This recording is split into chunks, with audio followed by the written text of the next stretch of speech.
Kakak Mesin mau melanggar perintah guru untuk tidak melampiaskan dendam. Sebagai tabib, saya tidak akan melanggar perintah guru. Tetapi, sebagai seorang pendekar, saya tidak bisa membiarkan kejahatan telah mencelakakan guru.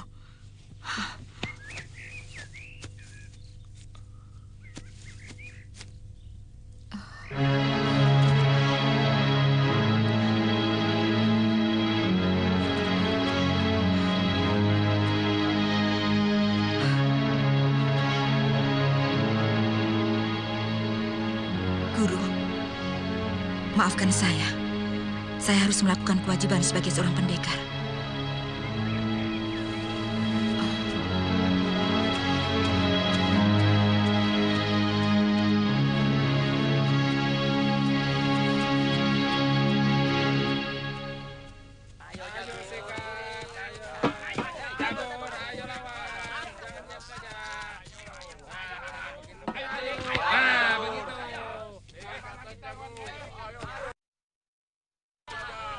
Pokoknya, kalau besok Galang tidak mau bayar, dia yang akan kita habisi. Saya sempat dimaki-maki oleh rakyat Pamintihan. Saya ingin tahu, apa rakyat Pamintihan bisa menyembuhkan racun jamur gelang ciptaanku?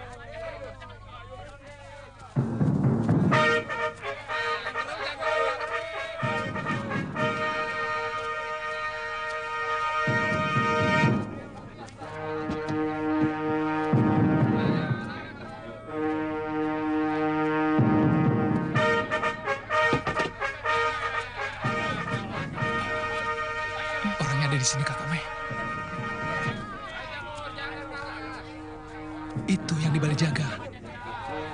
Itu Kakak Mei yang memakai udeng ungu. Tidak usah takut. Ayo.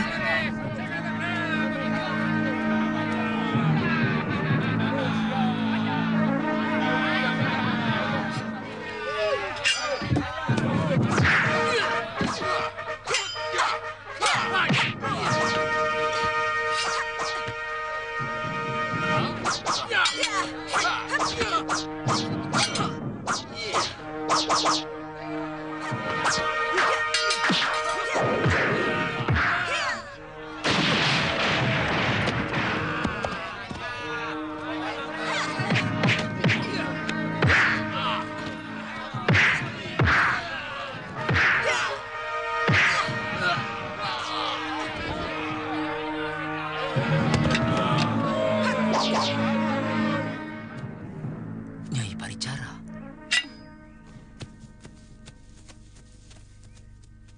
dua orang itu telah membunuh guru saya, yaitu Tabib Wong Yin.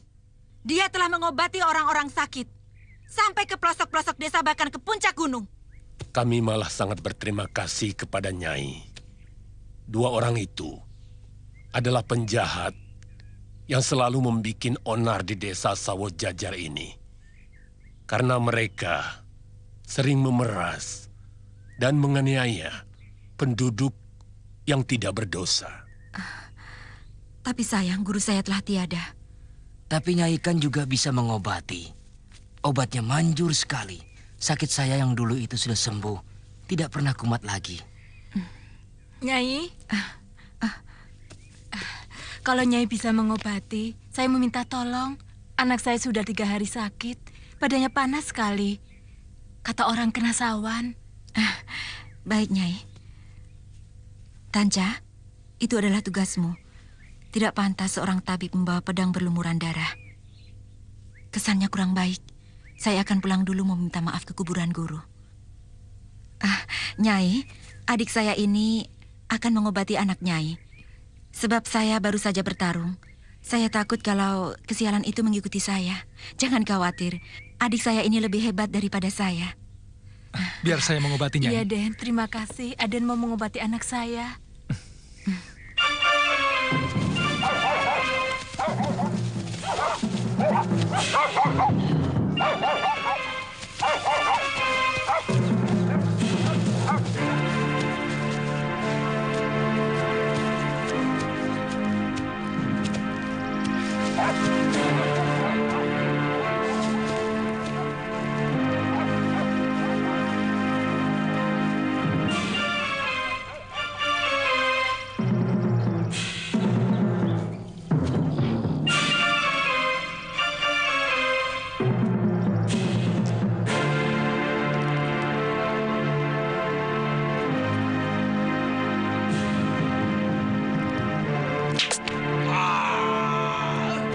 Hai kumpul, aku dipatuk ular. Aduh.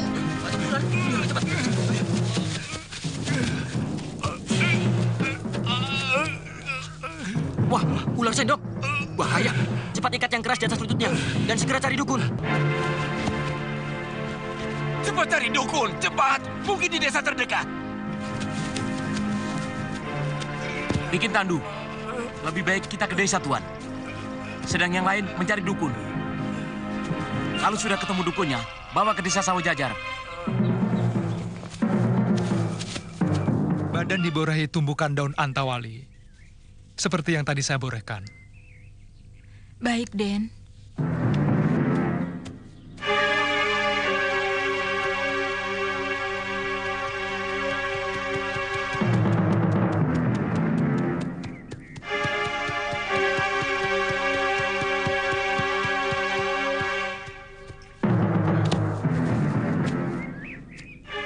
Maaf Kisanak, saya prajurit Majapahit. Mau tanya, di mana rumah kepala desa? Saya kepala desa sini, Tuan. Ada perlu apa? Oh, kebetulan. Begini Ki, seorang rakrian mantri kami dipatuk ular sendok waktu berburu dekat sini. Apa di sini ada dukun? Di desa ini tidak ada, Tuan. Kalau Rake Pamintian itu di desa mana ya? Ki Bekal, tadi kalau tidak salah murid Tabib Wong Yin dipanggil Nyi Suntri untuk mengobati anaknya. Mungkin dia masih di sana. Tolong antarkan saya ke sana, Kisanak. Baik. Mari.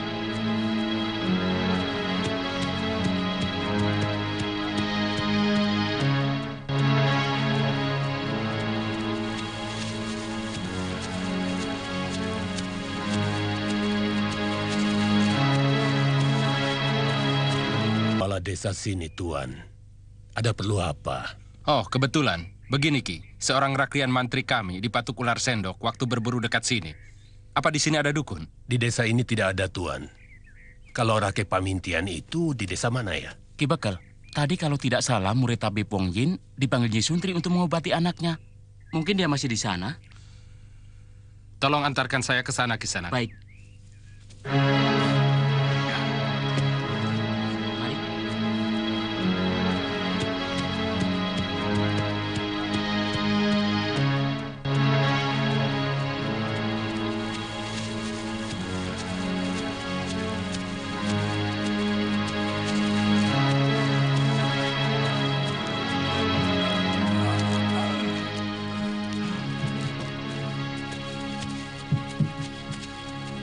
Tubuhnya sekarang sudah adem, Den. Itu pengaruh obat yang sudah dia minum. Nanti sisanya minumkan 2 butir sesudah makan. Seterusnya malam, pagi, dan siang. Nyi Suntri. Ya. Silakan masuk. Begini Nyi Suntri, ini pria agung dari Majapahit. Beliau ini mau cari dukun. Itu Tuan. Kamu jangan mempermainkan saya, Kisanak. Anak muda itu. Tapi dia dukun, Tuan. Anak saya sudah 3 hari sakit, badannya panas. Dia obati sekarang sudah adem. Pegang saja badannya kalau tidak percaya.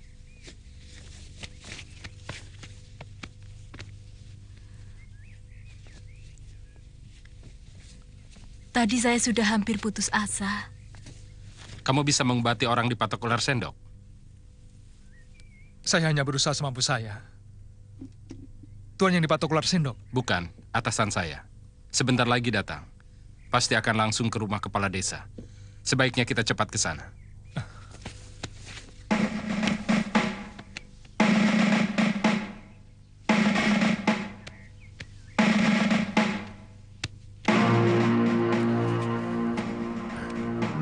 Langsung dibawa masuk saja.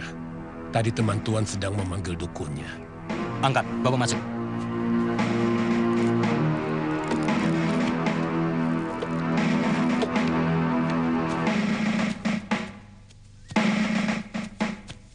Kamu bisa mendapatkan hadiah kalau bisa menyembuhkan Gusti Halayuda. Saya tidak mengharapkan hadiah. Yang penting bisa menyembuhkan dengan kemampuan saya. Yang jelas si sakit sembuh, saya sudah sangat bersyukur.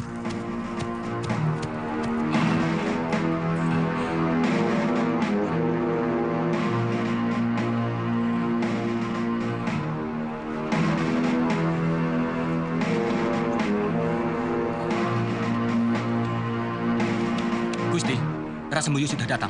Suruh cepat dia masuk. Saya sudah tidak tahan.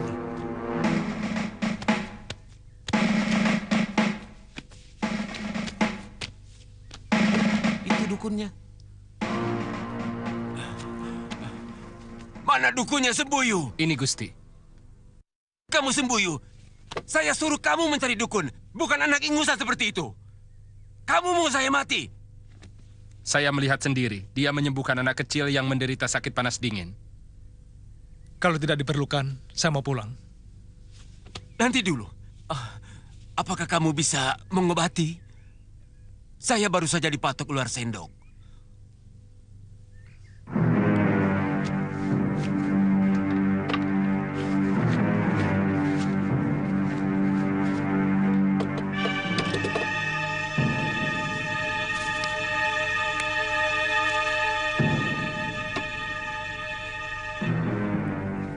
Cepat telan obat ini, Tuan, supaya bisa ular sendok itu tidak sampai menyerang jantung.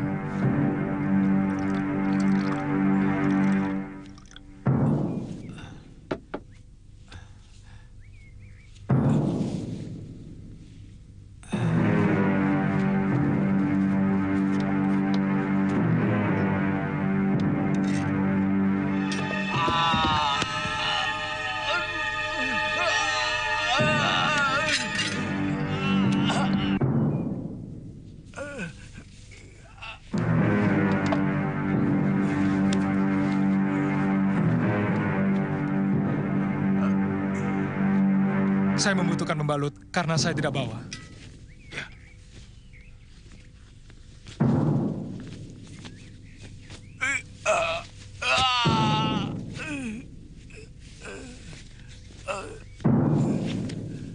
Buka ikatan penahan bisa itu, supaya peredaran darah berjalan wajar. Bagaimana kalau racunnya mengalir ke jantung? Maaf, Tuan. Dalam urusan ini saya sedikit lebih mengerti dari Tuan. Obat yang saya taburkan pada luka itu akan ikut mengalir dalam darah. Sehingga darah yang tercemar oleh bisa ular akan bersih kembali. Lakukan perintahnya.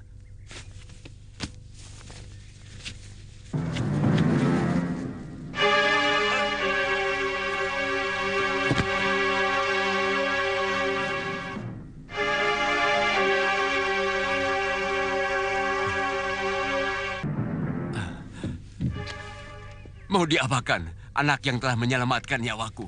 Saya kira anak ini telah mencelakakan Gusti. Begitu kain pengikat darah tadi dibuka, Gusti tiba-tiba terkulai. Obat yang saya taburkan tadi mungkin terlalu keras, sehingga mengejutkan kerja jantung majikan Tuan. Terima kasih anak muda. Siapa namamu? Ratanja.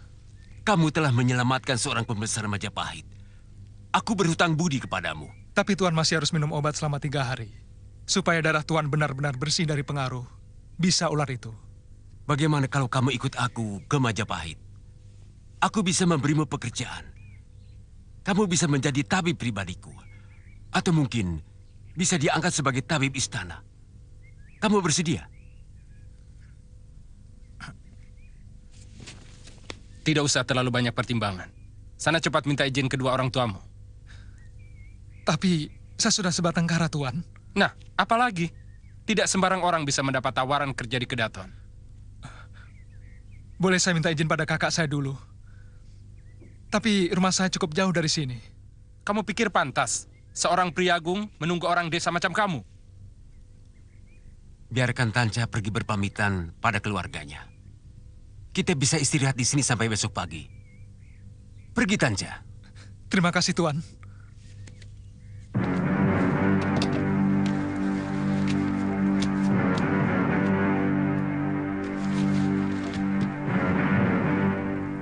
Benar-benar luar biasa.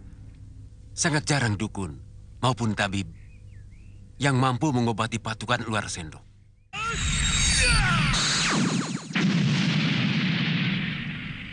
Tanca, ingat, kau harus bisa membawa diri. Kehidupan di Kedaton tidak seperti di desa. Di sana kamu harus memelihara sopan santun dan juga belajar basa-basi, ya? Sebenarnya saya lebih suka tinggal di desa ini, Kakak Mai.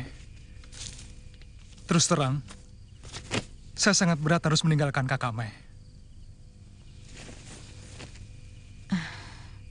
Tanca, jangan cengeng, kau sudah dewasa. Kau harus mulai menata diri untuk menghadapi hidup ini.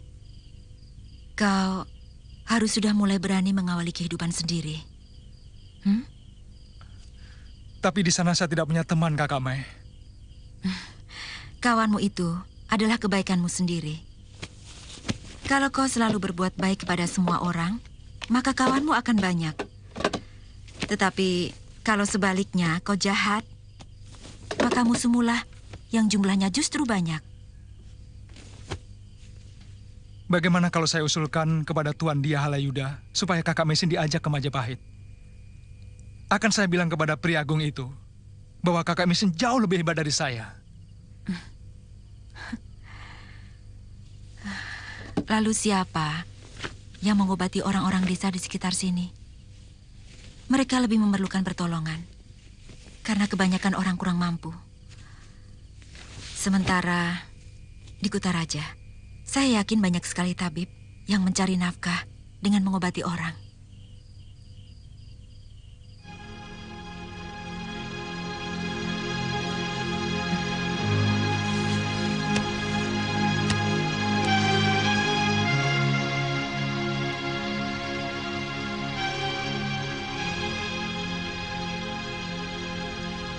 Sebenarnya, saya kangen kepadamu, Kakang Kamandanu.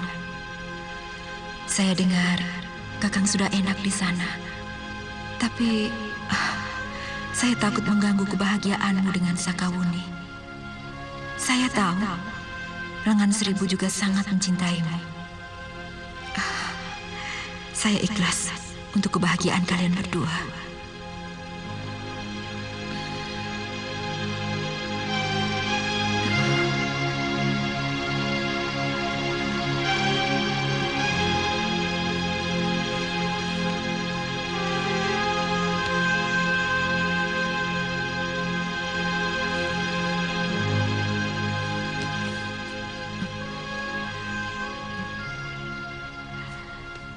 Tanca, ada apa? Kakak Mai punya kenalan di Majapahit. Kan tadi kakak sudah bilang, kau akan punya banyak kenalan kalau kau selalu berbuat baik. Tapi kalau kau mendapat kesulitan, Kau boleh mencari orang yang bernama Arya Kamandanu di sana. Mungkin dia sudah menjadi orang penting.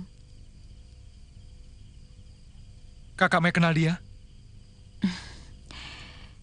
Dia pasti kenal saya.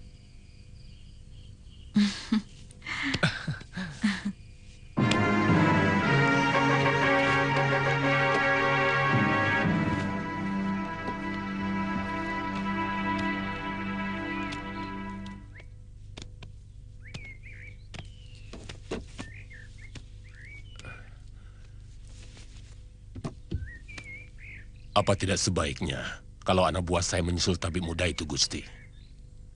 Mungkin anak itu tidak diizinkan kakaknya.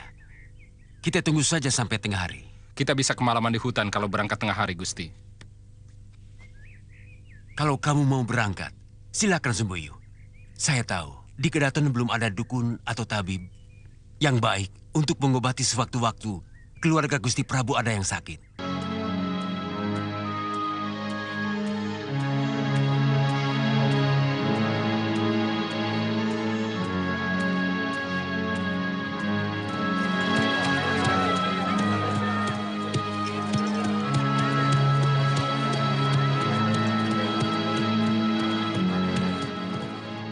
Anjing heran, rumah di sini bagus-bagus. Rumah paman juga bagus dan besar. Lebih bagus dari rumah kakek di Kurawan. Kalau rumahnya Gusti Prabu, sebesar apa paman? Rumahnya Gusti Prabu namanya Kedaton. Karena Gusti Prabu adalah seorang raja.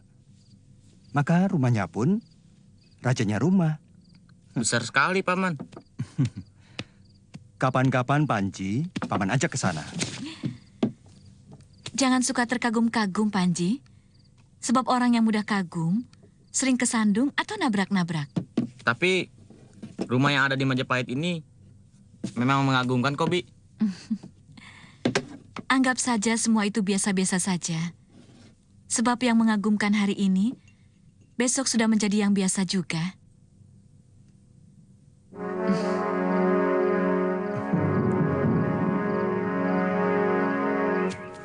Sampai sekarang, Haluyuda belum juga melaporkan apa yang telah mereka lakukan kepada keluarga Gajah Biru, Gusti. Saya dengar dari Empu Wahana, dia malah berburu di hutan dekat Pasuruan. Mungkin dia salah menafsirkan tentang sabdaku. Penghukuman kepada kerabat Gajah Biru yang katanya mau membunuhnya itu sebagai hak mutlak tanpa memberitahu saya. Ada orang dalam kepatihan yang melihat Kamandanu dan Sakaweni kemarin sore sudah pulang. Mungkin hari ini dia Haluyuda juga datang. Kalau begitu, suruh mereka untuk menghadap saya di Balai Pasamuan, termasuk Kamandanu dan Sakawuni. Baik, Gusti.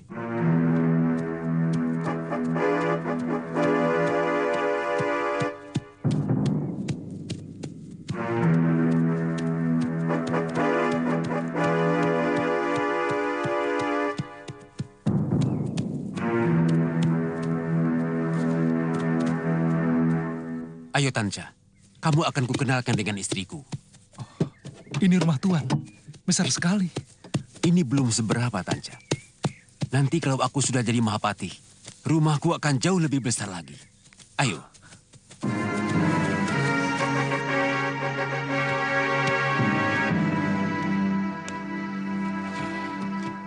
Kelihatannya sangat penting, Kakang. Beberapa kali, utusan Gusti Prabu menanyakan Kakang. Ini semua pasti ulah Pati Nambi. Agak ke atas sedikit. Baik, Gusti. Gusti Prabu sudah menyerahkan segala sesuatunya kepada saya.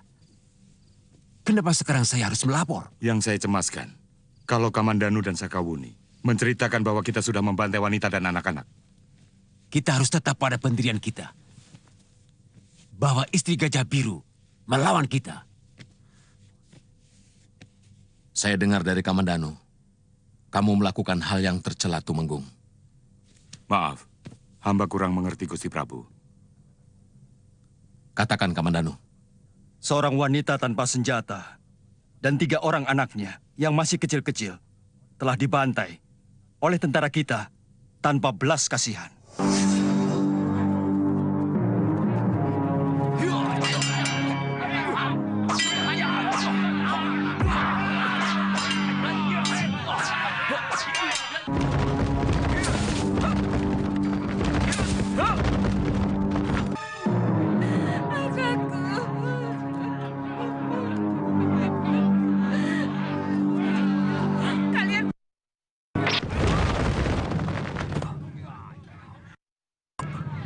wanita diperlakukan begini kejam?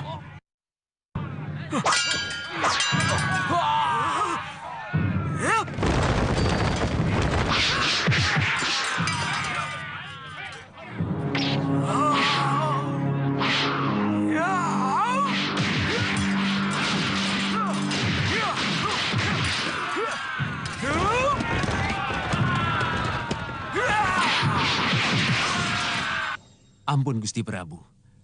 Mungkin Kamandanu tidak tahu bahwa wanita itu adalah istri Gajah Biru. Dan 3 orang anaknya itu adalah anak Gajah Biru. Saya sangat tahu Tuan Halayuda. Artinya kamu pun tahu bahwa dia adalah pemberontak yang sedang menyiapkan untuk membunuh saya. Seorang Nayaka Majapahit. Maaf, apa sudah dibuktikan bahwa orang yang mau membunuh Tuan adalah perintah dari istri Gajah Biru? Kenapa istri Gajah Biru ikut melarikan diri kalau memang tidak bersalah? Dugaan saya. Jangan menduga-duga. Usaha pembunuhan kepada saya adalah kenyataan, bukan dugaan. Apakah istri Gajah Biru dengan 3 orang anaknya yang mau membunuh Tuan? Siapapun bisa mengupah orang untuk melakukan pembunuhan. Dan menurut Undang-Undang Kutara Manawa, itu sama hukumnya dengan pembunuhnya sendiri. Kalau memang istri Gajah Biru mau membalas dendam, kenapa baru sekarang? Ingat peristiwa penumpasan Gajah Biru dan juga Paman Lembu Sora? Sudah berlangsung sangat lama. Lebih dari 5 tahun. Keliru kalau hal itu kau tanyakan padaku, Kamandanu. Mestinya kamu tanyakan kepada perempuan itu. Kemudian, bagaimana dengan ketiga anaknya? Apakah mereka mengupah orang untuk membunuhmu? Tuan Nambi, tidak bijak sesama Nayaka.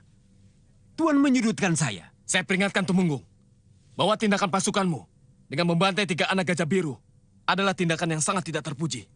Memalukan. Ini tidak boleh diulangi lagi. Mengerti? Maaf Tuan Patih. Saya berjanji untuk lebih mengawasi dan memperingatkan bawahan saya. Sebenarnya, yang ingin saya serahkan kepada Halayuda adalah menghukum orang yang mau membunuhnya. Itu saja. Artinya, laporan tentang penangkapan ataupun penghukuman harus segera kamu laporkan kepadaku. Karena tentara yang membantumu adalah tentara Majapahit, bukan tentara pribadimu. Ampun Gusti Prabu. Saya mohon maaf atas kealpaan saya. Terus terang, rasa lega karena mampu menghancurkan musuh dalam selimut itu membuat saya agak lupa diri. Sehingga saya lupa melapor kepada Gusti. Alih-alih pergi berburu.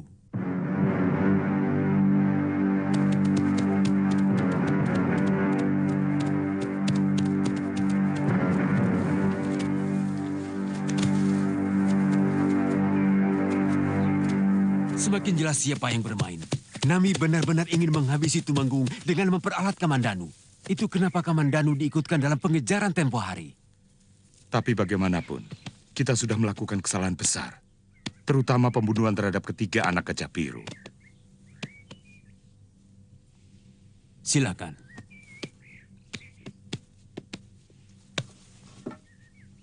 Sebenarnya terlalu mengada-ada.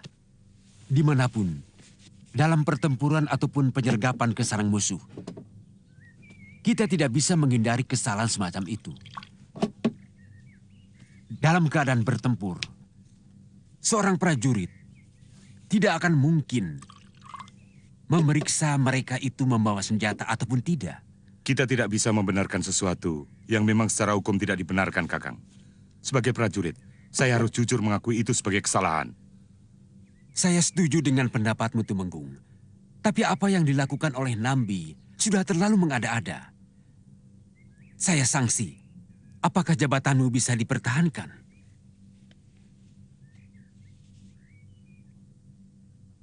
Apapun keputusan dari Patih Nambi, akan saya terima dengan tulus. Selagi itu merupakan keputusan Gusti Prabu. Saya tidak akan membiarkan kedengkian merajalela di Majapahit. Saya akan membelamu mati-matian, Tumenggung. Saya sangat tahu kesetiaanmu pada negara.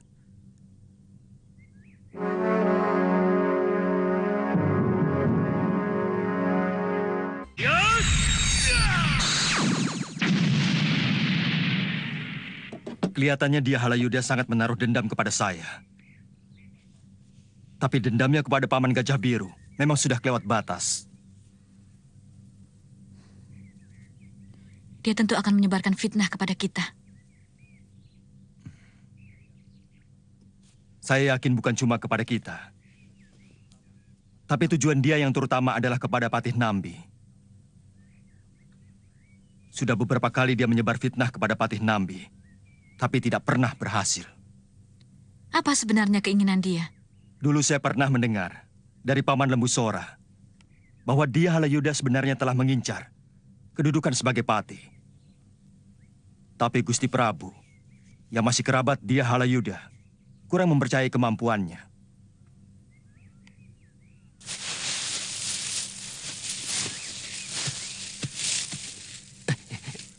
Jangan, Den. Nanti tangan Den Panji lecet. Ah, tidak apa-apa kok. Panji sudah biasa. Tanya saja Paman Kamandanu. Yang membersihkan halaman dulu juga Panji. Tapi di sini tidak boleh, Den. Raden harus bersikap sebagai seorang satria. Dan menyapu halaman ataupun berkebun bukan kewajiban seorang kesatria. Paman Kamandanu tidak pernah mengatakan begitu. Ada apa lagi? Panji Ketawang dan Kindelep. Anak itu belum bisa meninggalkan kebiasaannya di rumahnya dulu.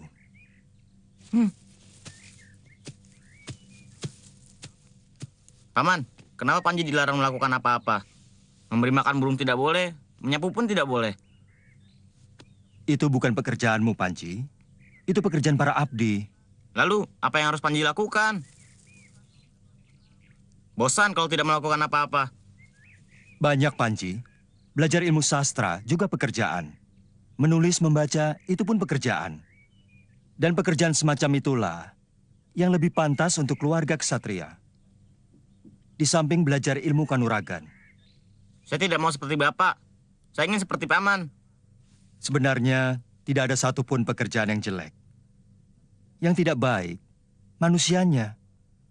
Olah kanuragan sesuatu yang mulia, karena bisa untuk membela diri dan melindungi kaum yang lemah.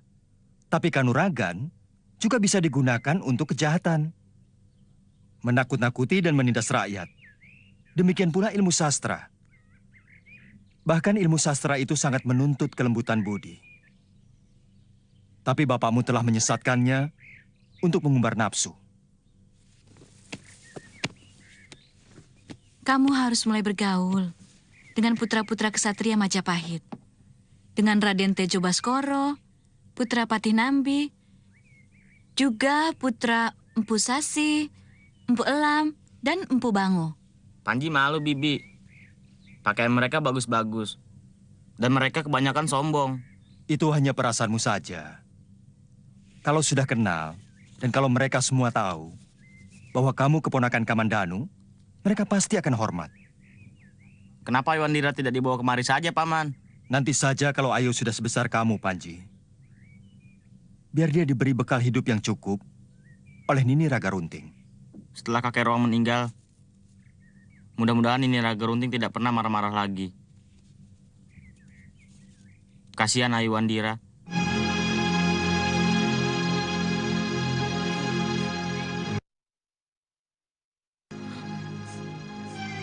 Terpaksa kamu kutinggal beberapa hari. Ayu merengek terus ingin ketemu Panji Ketawang. Kami mau ke Majapahit. Kamu jangan sedih ya. Aku akan selalu setia padamu.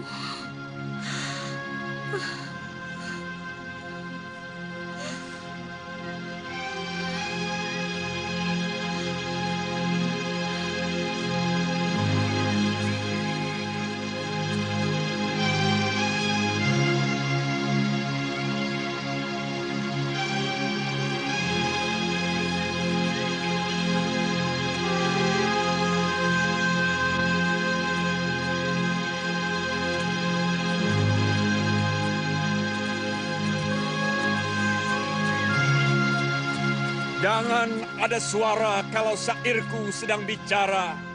Karena suaraku ingin memutar balik cakra dunia. Kenapa orang bijak bicara dengan jumawa? Tidak ada yang abadi di jagat raya ini kecuali ketidakabadian itu sendiri. Padahal duka hidupku abadi. Luka hatiku abadi. Pagi mengusir malam. Siang menghardik embun. Dan malam menelan matahari juga abadi. Dari waktu ke waktu, sampai ratusan abad sejak alam Mayapada digelar para dewa. Maka dendamku pada Kamandanu juga abadi. Sebagaimana dendamku pada nasib juga abadi. Oh, akan kutebar gelembung dendam Rahwana menyebar ke seluruh Mayapada. Menutup kayangan di puncak Mahameru. Sampai jantra nasibku berbalik arah. Oh, akan kulawan nasibmu dewa. Akan kurubah candalaku jadi ksatria.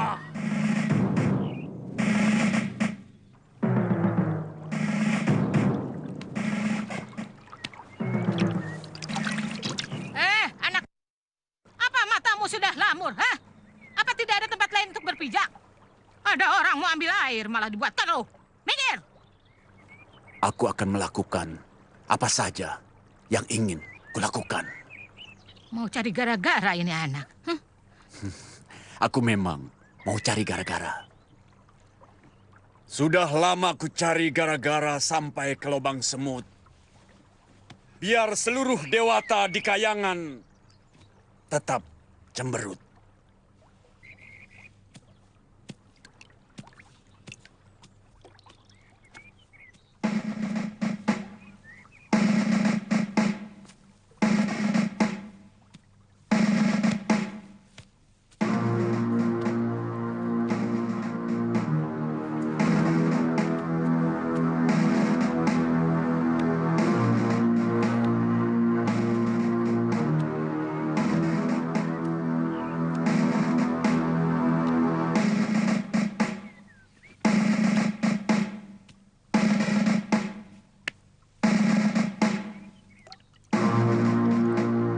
Kematian adalah kidung indah kehidupan.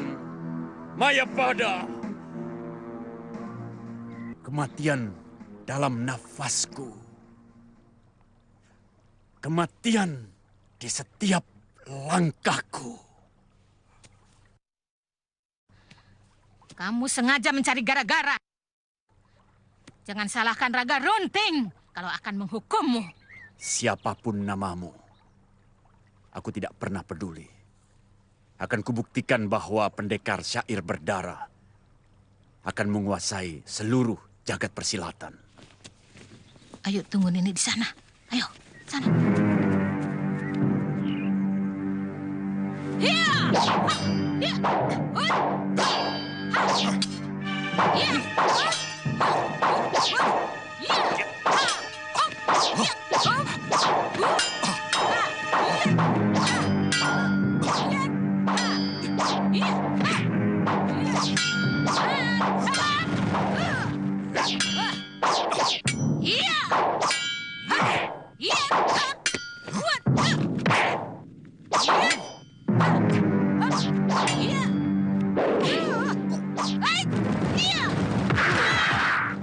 Hajar Biung! Terus Biung! Kata membuat mantra. Mantra menyusun daya. Daya mantraku mengunci semua daya. Daya mantraku menyiram pikiran manusia dengan darah dan lupa. Inilah syairku yang penuh darah. Ilmu apa ini? Biung!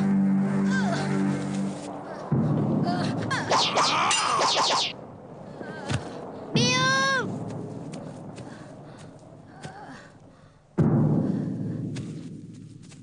Biung! Biung, jangan mati, Biung! Biung!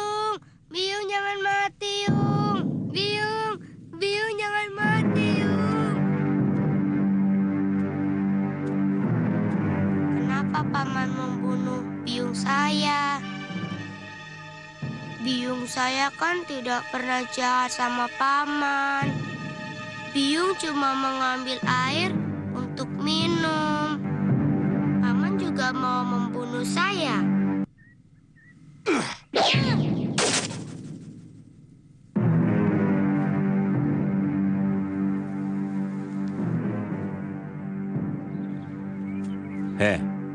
Ular itu yang hampir saja membunuhmu. Aku tidak percaya orang tua ini biungmu. Paling tidak dia nenekmu. Jangan takut, nenekmu tidak mati. Baru kali ini aku mengampuni orang yang berani melawanku.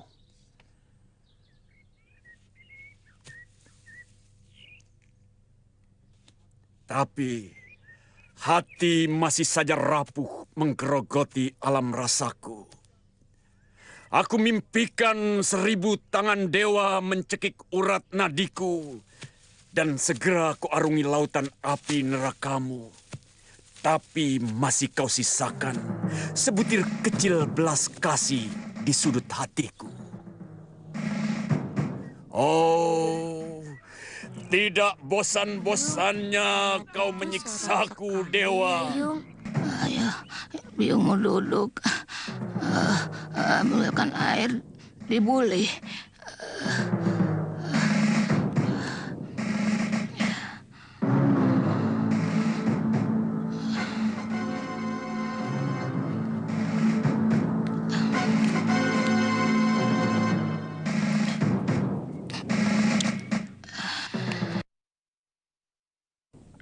Ilmu pendekar itu jauh di atas dugaan saya.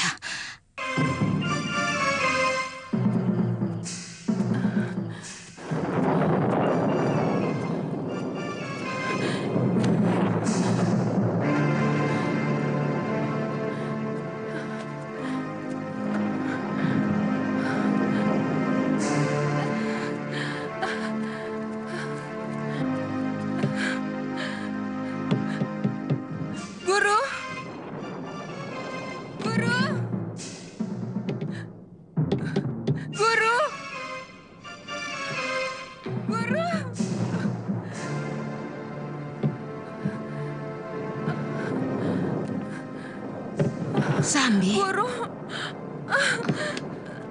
Weh. Kamu. Ayo masuk.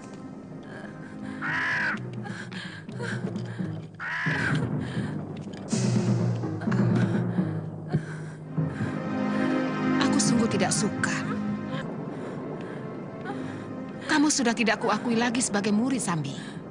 Ampuni saya, Guru. Tolonglah saya sekali ini saja. Makan ini untuk menambah kekuatanmu.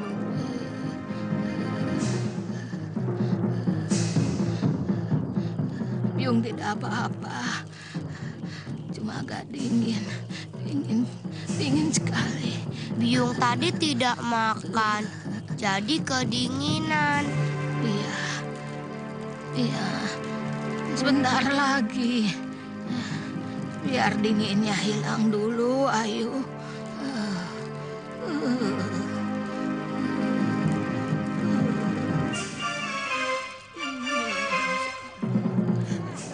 Terus Selamat, Sambi. Bayimu laki-laki, ya.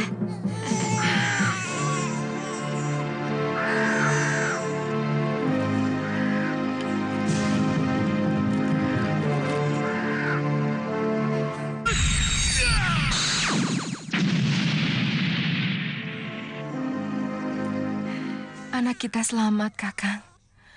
Lelaki. Saya akan besarkan dia. Dan saya akan didik dia supaya bisa membalaskan dendam kita kepada Kamandanu. Kamu boleh segera pergi dari rumahku. Begitu tenagamu sudah pulih kembali, Sambi. Tapi bayi laki-laki ini harus tetap tinggal di sini sebagai gantimu. Tapi dia anak saya, Guru. Kenapa harus dipisahkan? Kamu telah mengecewakan aku. Mempermalukan aku. Jadi Tong Bajil. Perampok murahan yang berwatak rendah. Kamu tahu akibat tindakanmu? Semua saudara seperguruanku telah mengucilkan aku. Bahkan pada saat pertemuan tahunan, aku sempat diusir dari Padepokan Nagini. Maafkan saya, Guru. Siapapun boleh mencerca Kakang Tong Bajil. Tapi kepada saya dia sangat setia dan penuh perhatian. Apapun alasanmu, keputusanku tidak berubah. Aku yang akan memelihara dan mendidik anak ini. Aku tidak rela kalau anak yang masih bersih ini akan kamu tanami dengan dendam dan nafsu membunuh.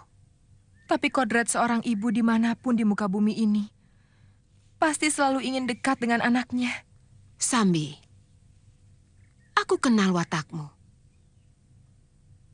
Aku tahu sepak terjangmu.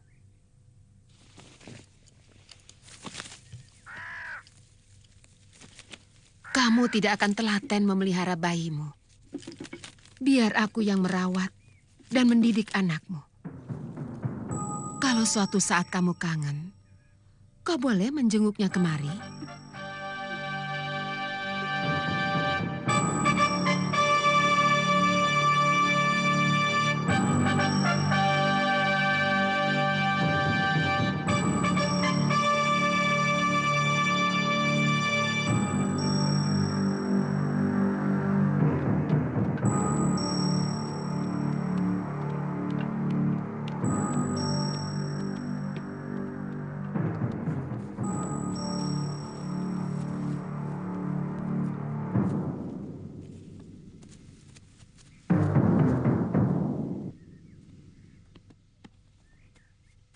Penduduk desa ini seperti ketakutan.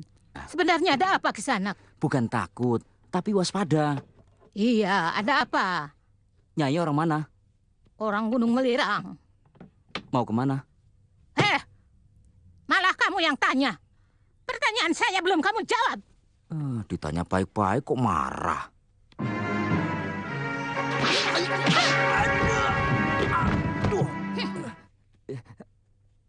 Begini, tadi malam ada pendekar. Dia membunuh 3 orang penduduk desa Hanyiru ini. Makanya seluruh penduduk waspada kepada orang asing. Kamu bilang pendekar? Iya. Ada yang lihat pakaiannya dekil dan bau. Dia suka melantunkan syair. Nini pernah menjumpai pendekar itu. Pendekar syair berdarah. Dia manusia kejam yang pernah aku jumpai. Hati-hati. Sebaiknya jangan berurusan dengan orang itu. Iya. Biung takut pada paman jahat itu? Tidak. Yang Biung takutkan kalau sampai anak cantik ini tidak punya Biung lagi. Lalu kita pulang ke Randuwadon lagi? Betul. Kalau Biung sudah sehat, kita pergi ke Majapahit. Setuju?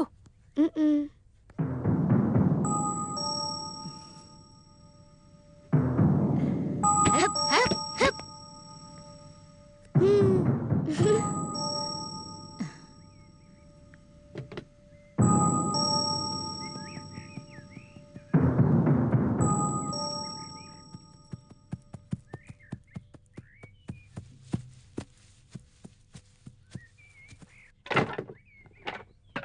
Kakang kenal orang itu?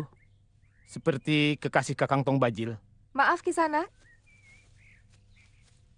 Saya mau ke Padepokan Tengger. Maaf. Kalau tidak salah, Nini temannya Kakang Bajil. Iya, saya juga seperti pernah melihat Kisanak. Sudah lama sekali. Di desa Prengbulung. Waktu Kakang Bajil meninggalkan Padepokan, saya yang mengantar. Iya, Sudra Palong, kalau tidak salah. Betul, Nini.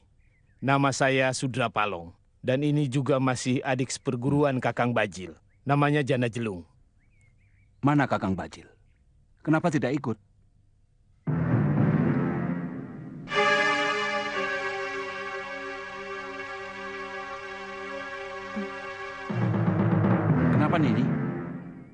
Ini yang ingin saya sampaikan kepada semua saudara seperguruan Kakang Bajil, juga kepada Wong Agung, guru Kakang Bajil. Kakang Bajil dibunuh oleh Arya Kamandanu, seorang perwira Majapahit. Kita harus laporkan pada guru. Saya harus membuat perhitungan. Tong Bajil sudah lama tidak kuakui sebagai murid. Kelakuan buruknya telah merusak nama baik perguruan Tengger. Jadi aku tidak lagi punya urusan dengan dia. Tapi guru, bagaimanapun Kakang Bajil bekas murid guru. Sebagai saudara seperguruan, terus terang, saya tidak bisa terima dia dibantai oleh orang Majapahit itu.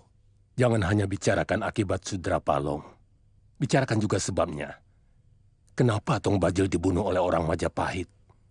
Dan dia pasti jauh lebih tahu. Karena dia menjadi rampok, bukan?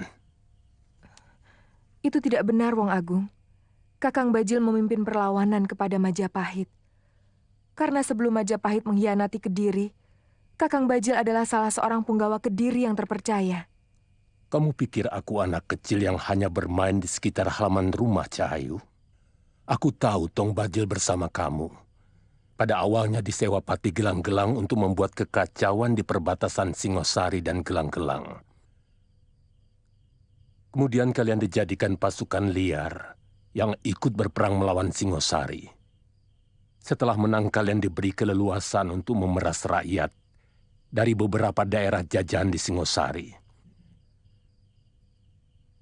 Dan begitu Gelang-Gelang atau Kediri berhasil dikalahkan Majapahit, kalian kembali menjadi rampok. Kau boleh membantah kalau ada yang salah. Malam ini, kau boleh menginap di dalam padepokan. Tapi besok pagi, harus segera pergi. Aku tidak mau padepokanku dikotori manusia berhati kotor. Mengerti, Nyi Sanak? Mengerti, Wong Agung. Dan perhatian untuk semua murid-murid Padepokan Tengger. Kularang keras siapapun untuk turun gunung dengan alasan apapun. Siapapun yang melanggar akan kuperlakukan sama seperti Tong Bajil.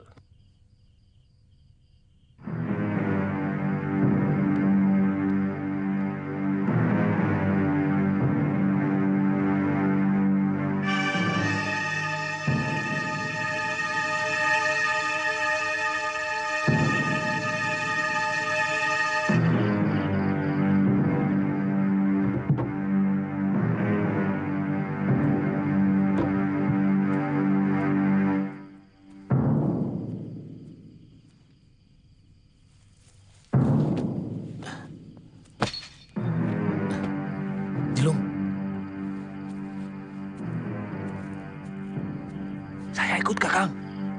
Jangan macam-macam, Jelung. Kamu bisa diusir guru. Kakang juga kan? Kita sama-sama, Kakang. Saya bosan di sini. Ayo cepat. Dewi Sambi sudah menunggu kita di gerbang Daksina. Ya.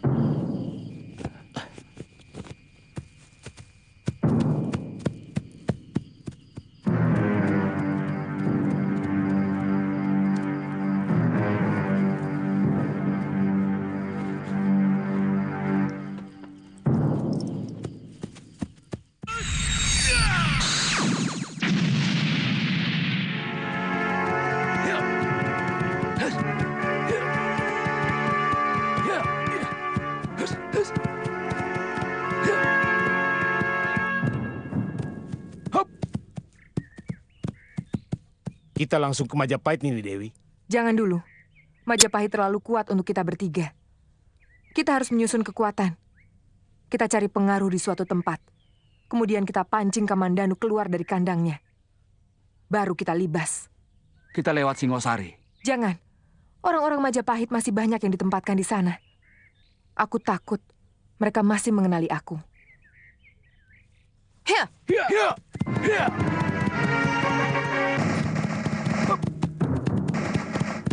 Sebaiknya kita jangan datang bergerombol seperti ini, Sudra Palong. Paling tidak aku harus selalu sendirian. Karena sampai saat ini, aku masih dinyatakan sebagai penjahat dan terus-menerus mereka awasi. Aku takut kalian bisa ikut dicurigai. Padahal kita masih memerlukan gerak yang leluasa. Bagaimana tempo hari ini bisa menyelamatkan diri, sementara Kakang Tong Bajil tewas? Setelah Kakang Tong Bajil tewas, aku sudah tidak bernafsu lagi untuk mengadakan perlawanan. Di samping karena kandunganku sudah besar, kubiarkan mereka mengepungku. Dan aku menyerah, tapi istri Kamandanu mengampuniku. Mungkin sebagai sesama wanita, dia kasihan melihat keadaanku. Aku dibebaskan, tapi dengan ancaman.